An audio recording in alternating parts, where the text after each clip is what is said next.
жыл болду. Ошол жылдан бери биздин Сагын агай, Дайым агай ушул мектептин ысымын алып жүрөт, музейин көргүзүүдө. Мына ошол мезгилдерде директор Абылаева Флейти жөөскеп отурат.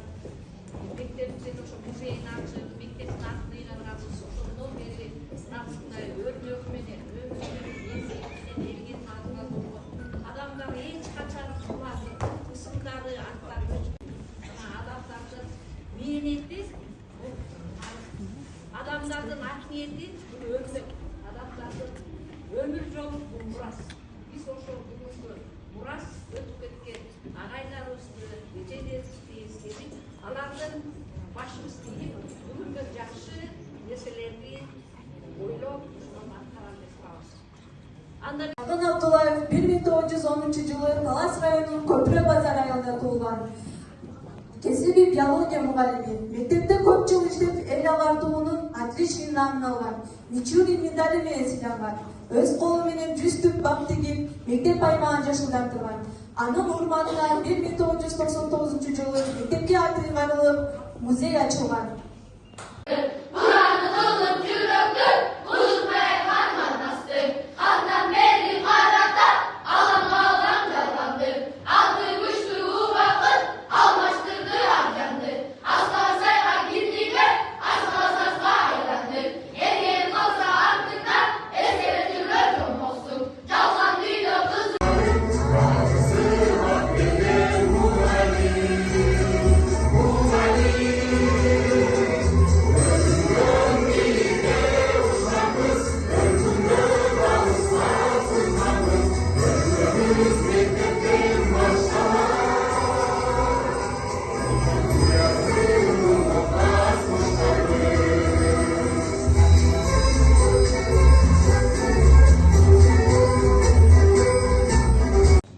Жаратылышы сабагы эң чоң байлык бул билим жана эмгек. Эмгек кылган адамдын ийби эч качан өчпөйт. Мен силердин ар бириңерден ошол ийби көргүм келет. Эч десе үйдө жатпаган, мугалимдик кесипти түбөлүгү саттаган. Урматтуу мугалимдер жана биздин сүйүктүү окуучулар. Мен Чарчыков Жумабек. Мен алгачкы ушул мектептин түптөөчүлөрүнүн биримин. Алгач эл үчүн мектеп куруу чоң максат, чоң үмүт эле. Мен үчүн мектеп жөн эле имарат эле эмес, келечекке болгон жарык жол. Менин бир гана максатым бар эле. Ал ушул айылдын балдары билимдүү, акылдуу, элге кызмат кылган балдардан болуп чоңойсун деген тилек эле. Азыр карасаңар, ошол тилектер ишке ашыпты. Булду балдарга мугалимдердин эмгеги, окуучулардын күлкүсү, келечектин жагыйы бар экен.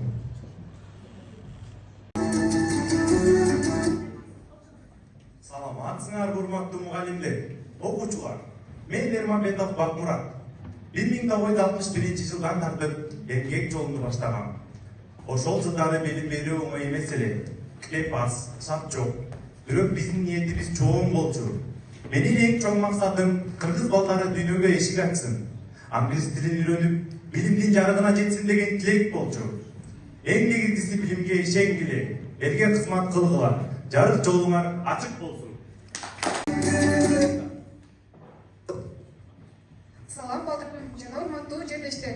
Мен Шамши инженермин. Көп жылдар бою ушул мектепте тарбиячы болуп иштедим.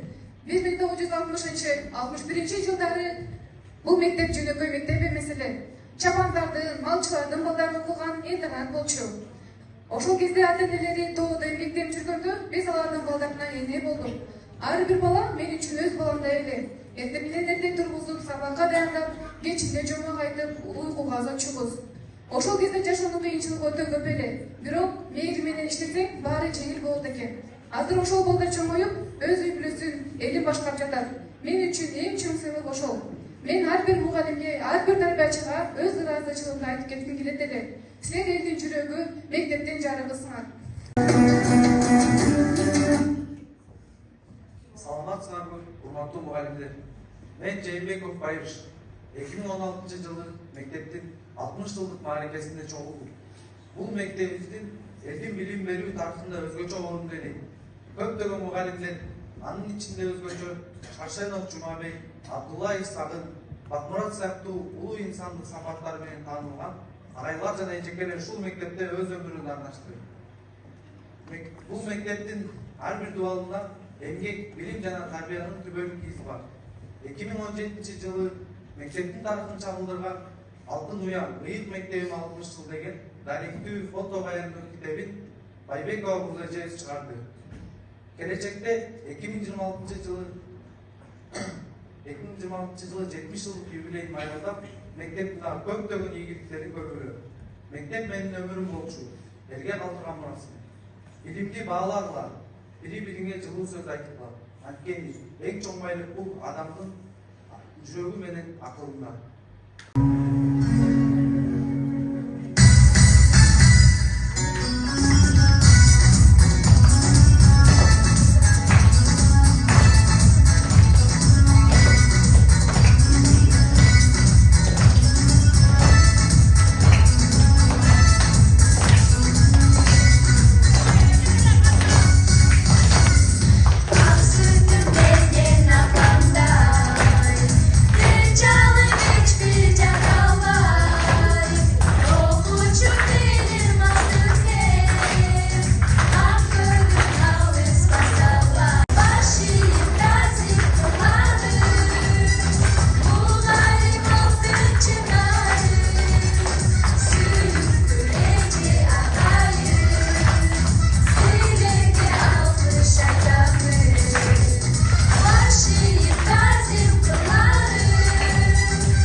Kesipteşler, okuyucular, mına bugün sizler bizge altınday bolған uақытыңыздарды бөлүп, биздин бүгүн эскерүү кечиришке келгениңиздерге биз терең ыраазычылык билдиребиз. 25 жыл мурда сентябрдын башында өзүнүн чоңсун алып апасылар каршында өрдөп айтса мугалим ый деп кайра жооп берген, калемди да туура кармай албай жаш үчтөн бир топ кыйналган. Мына ошол биздин окуучубуз, бүгүнкү биздин директорубуз Кубатулуу Нурсултан. Анда эле ушул жерден атаңа үйрөнүп, ушул жерде билим алган экен. Андан кийин 2016 жылы мектептин тарыхый иш-чарасы болуп аткан мезгилде 2016 жылы 60 жылдыкта Нурсултан биз менен жүрдү. Себеби ал эң алгачкы мугалимдик кесипти кадамды да ушу биздин мектептен баштаган. Кошоңуз. Андан кийин мына көп жерлерге барып иштеп, такш алып,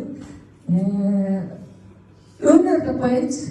Ошолордун баарын үйдөнүп, бүгүнкү күндө 2 жылдын жүзү болуп калды, бизге башчы болуп отурат. Эми айтпай кетсек болбойт. Жашта энергиясы бар, көп нерселерди бизге жасап берип атат. Колдон келген нерсенин баарын аткарып атат. Бул идея дагы Нурсултандын идеясы. 10 жыл мурда биз мектептин 60 ошол жылы 2016 тарых жана маданият болчу. Ушундай иш-чараны деп Гүлсара Осмоналиева айтып келгенден кийин биз белсенип, аябай иштеп, ошондо Жумабек агай тирүү эле мут иштеп кеткен орус, кыргыз агайлардын баарын издеп анан ушу тарыхты тактаганбыз. Мен өзгөчө мына Телегей эжекебиздин апасы Шамшеже, мен ал кезде жаш экем сабак бүткөндөн Кызылтамдада жашаса эле үйүнө барып ошол эже менен аңгемелешип сүйлөшүп бүт жанагы музейдеги нерсенин баарын мага ишенип берип анан ушинтип музейди түзгөнбүз. Ошонун баардыгына бул жерде айтпай кетпесек болбойт Гүлайт эжеке. Төлөмүштүн эмгегин абдан зор жанагы жазганын бар Төлөмүш жазды, тарыхын мен чогултуп келип бердим. Эми ошону биз бүлдүрбөй бүзбай канча жылдан кийин быйыл мына Телегей эжекебиздин жардамы менен чоң ремонт жасалды. Эми Кудай буйруса дагы өзөт, өркүндөйт деп айта алабыз. Анан эми бизге чакан кичинекей баягы азыр жазалмай интеллект деп койдум. Биз тилүү эле ошол агайларды мен да көрүп калгам, ошолордун образдарын берели деп аракет кылдык. Ошол агайларыбыздын уруктары колдосун, баарыбызды ишибизде ийгилик болсун, сиздерде эле ден соолук болсун. Көп нерселер жаңыры берсин. Анан мына 10 жыл деген убакыт деле карагачы канча Мына ошондо менин дисклер бар. Азыр бекисин көрбөй калдык. Чай ичкен жерден көрүп калышыбыз мүмкүн. Көптөгөн адамдарыбыз көзөтүп кетти. Быйыл Нурсултан ушундай эме көтөрүп атат. Кудай буйруса 70 жылдыкты дагы өткөрүп дагы китебин инкылап. Куттуктоо үчүн сөз Көчөрбаев анан Ректриштик бекичке беребиз. Талаш шаарынын вице-мэри.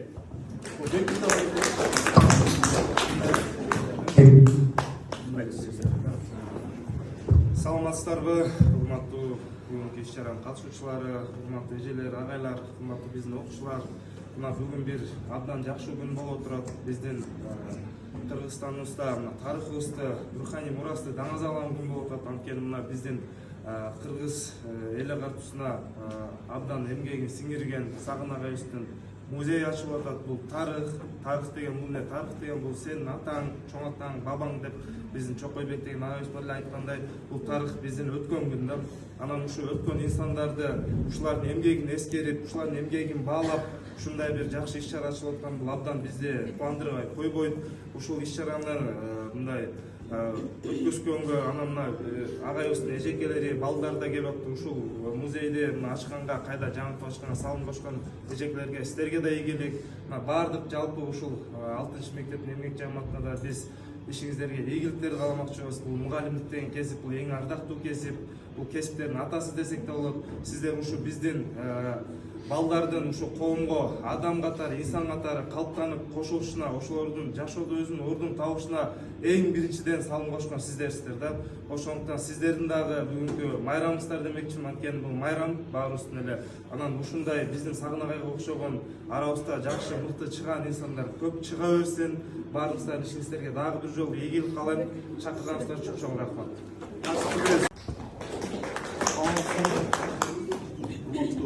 Кесиптештер, урматтуу ардактуу эжекейлер, агайлар, урматтуу окуучулар. Бүгүн Сагын Абдуллаев атындагы орто мектебинде бир чоң жакшы иш-чара болуп турат. Алы Токонбаевдин жакшы сөзү бар. Өмүр бизден өтүп кетсе, эл эмгектен эскерсин. Бүгүн Сагын Абдуллаев агайыбыздын Кыргыз СССРнин эмгек сиңирген мугалими, чыгаан педагог, таланттуу педагог Сагын Абдуллаев агайыбыздын музейинин жаңыланып ачылышы болуп турат да. Бул музей менин оюмча ошо мектепте руханий борбор, тарыхый борбор, маданий борбор катары артисттер деле выступать этип атасыздар. Чыгармачылык коллективге, чыгармачылык ийгиликтерди каалайм, жакшылыктарды каалайм. Дайыма сиздердин мекемеңиздерде, мектебиңиздерге, ийгилигиңиздерге ортоктош болуп жүрөлү. Ден соолугуңуздар чың болсун.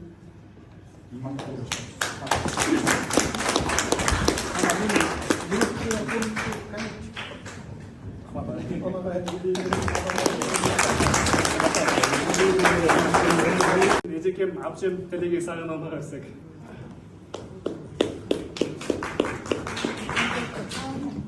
Саламатсыңарбы, коноктор, саламатсыңарбы? Сагын Абдуллаев атындагы номер 6 мектептин жамааты бүгүн абдан жакшы иш-чара өтүп атат. Ыйлагым келип атат, сүйүнүп атам, толкунданып атам. себеби ошо идея силердики болчу. Мына Бурул Байбекова деген эжеке ошол убакта Гүлайдар эжеке, бул эжеке эле боло турган 99-жылы музей ачылганда ошо уктабай күнү түнү өз колу менен музей жасап берген. Апамдан бир экспонаттарды алып. Анан билинбей эле 20-25 жыл өтүптүр, заман өзгөрүлүп атат. Заман музей ачканга аракет кылганга дагы ошо Нур-Султан жаңы директор болуп келгенден бери эле жанымды койбой эже музейди жаңыланат деп, анан ошо бир жылдын ичинде уже музей туруп калды. Сиздерге чоң ыраазычылык билдирем. Абдулдаев Сагын атам, Осмоналиева Шамсинур өмүр бою 50 жылдан ашык ошо билим берүү системасында иштеп, экөө эри шакак болуп, кол кармашып, ошо чогуу баардык жерге чогуу иштеп, атам директор болсо, апам жөнөкөй эле начальник класстын мугалим болуп, тарбиячы болуп, акыркы жылдары ошо мектеп интернатында дагы ошо балдарды тарбиялап, өз өмүрлөрүн, билимин баардык ошо биздин келечек муундарга арнап, ошол жашнакай, татынакай балдарды, кыздарды чоңойту. Алдыңкылар академик болду. Эң алдыңкысы Усубалиев, биздин Кыргыз Республикасынын биринчи секретары дегендей.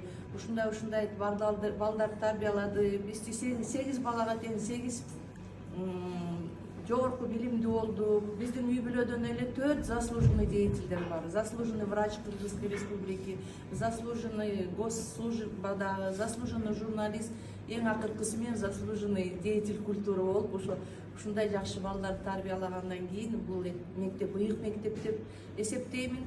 Коллективге, жамаатка чоң ыраазычылык билдирем. Силердин күчүңөр, демleri менен ушул иш-чара өтүп атат.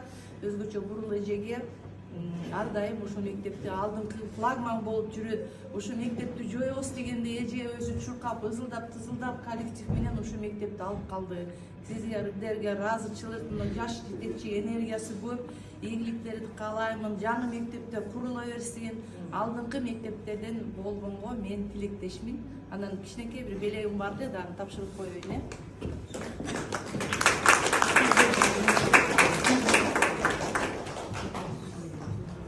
Бул деген китеп ыйык нерсе. Ошо сиздерге мындай бир жакшы китептерди алып келдим.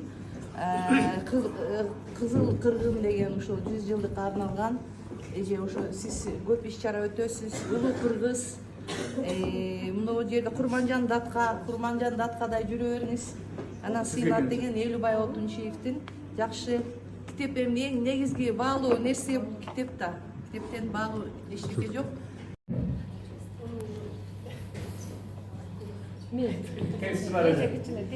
Бурулга ыраазы болуп атат. Ушундай мына кетирбегиле эжекеңерди, кетирбегиле мына канча энергиясы жатат али. Дагы ушундай сонун иш-чараларды өтүп бергенге бул. Муста жекчиликке чейин алдырып ошону айтайын. Урматтуу коноктор, мен ушул жерге 99 келгем. Как раз ошондо 40 жылдыгын майрамдап эшик алдына коноктордун болсуп музей ачканбыз. Ошондо жаш эле. Мен да 26 жыл иштеп көрдүм. Быйыл октябрдан баштап пенсияга кетпейм.